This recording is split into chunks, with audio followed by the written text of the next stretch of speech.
Hello, this is Ron Portal. I'm a conservative and I write many letters to my local newspaper, and I'm just going to read them to you and make maybe some comments. But this is my first time, and I hope I don't screw it up too much.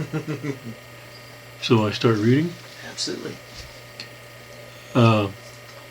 This is my last letter to the editor, and I started with every nation in the Western world has reopened their schools with 22 countries worldwide with no problems.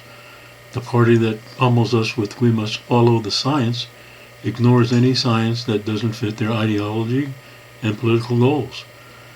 This is a quote from Masquerade COVID 1984 and Evidence-Free Compulsory Masking.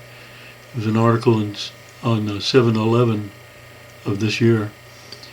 It says, quote, "The current much less lethal COVID-19 epidemic compared to the 1918 flu epidemic is clearly waning. The CDC is poised to declare its epidemic over after 10 consecutive weeks of declining COVID-19 mortality." And again, that's from the article by Dr. Andrew Bostom, Masquerade COVID 1984. California stats, the CDPH, on the virus showed out of 8.9 million students, no deaths were recorded from COVID-19. And I rechecked that on Google and checked the county that I'm in to see if that was true. And there are no deaths recorded of anyone 17 or younger. But 166 died of the flu. So did the teachers' unions tell members to refuse working through the flu season? There has been no evidence of kids infecting adults with COVID. This fear of COVID-19 is not the fear that the unions have. They fear the re-election of Trump. That's why they're doing what they're doing. Being aligned with an admitted Marxist group, the BLM, we can only assume they believe that Marx felt about education in the same way. And Marx wrote, quote, they wanted to rescue the education system from the influence of the ruling class, the bourgeois claptrap,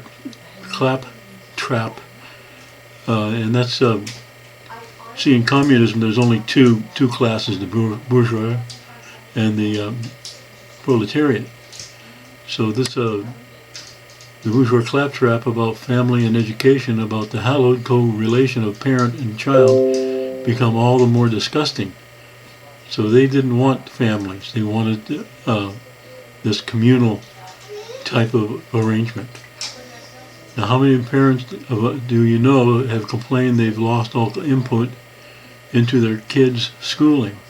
When teachers' unions demand defunding the police and a wealth tax, among other things,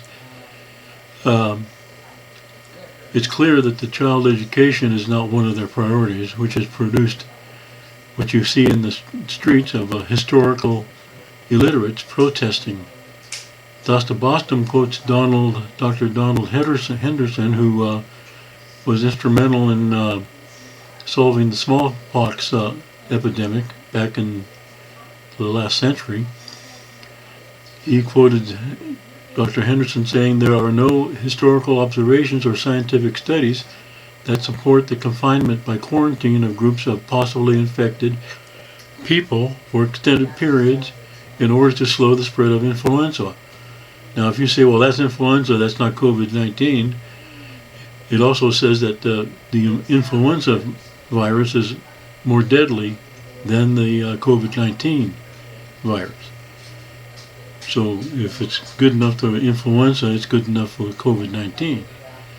This mitigation measure, he says, should be eliminated from serious consideration. And yet we have a media and a political party doing everything possible to do just that. The shutdowns accomplished only one thing, and that's the destruction of the best economy in world history.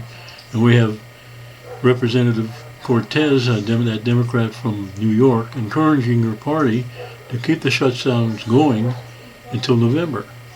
saying the loss of a few businesses is worth to getting rid of Trump. Such is the arrogance of ignorance, I wrote, and I did exclamation points and capital letters, reopen. We should reopen not only the economy, but schools and everything else, using common sense, with the distance and all this other stuff. I'm not really a mask person, but if I'm in a close quarters or feel that I might be in danger of getting some kind of infection, I'm in one of those groups. I'm in the very group that has mostly died in convalescent homes. So I'm more vulnerable than more people, but I haven't worn a mask yet, and I'm still okay. So that's my debut of one of my letters to the editor, and that's basically what I'll be doing from now on. And click on that icon there. excuse me. Click on that icon. My director is telling me to Down here, you click on that. clicking on this icon, Double click it.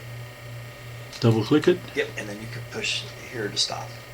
and I'm stopping this. And hope this is Gambling Chi.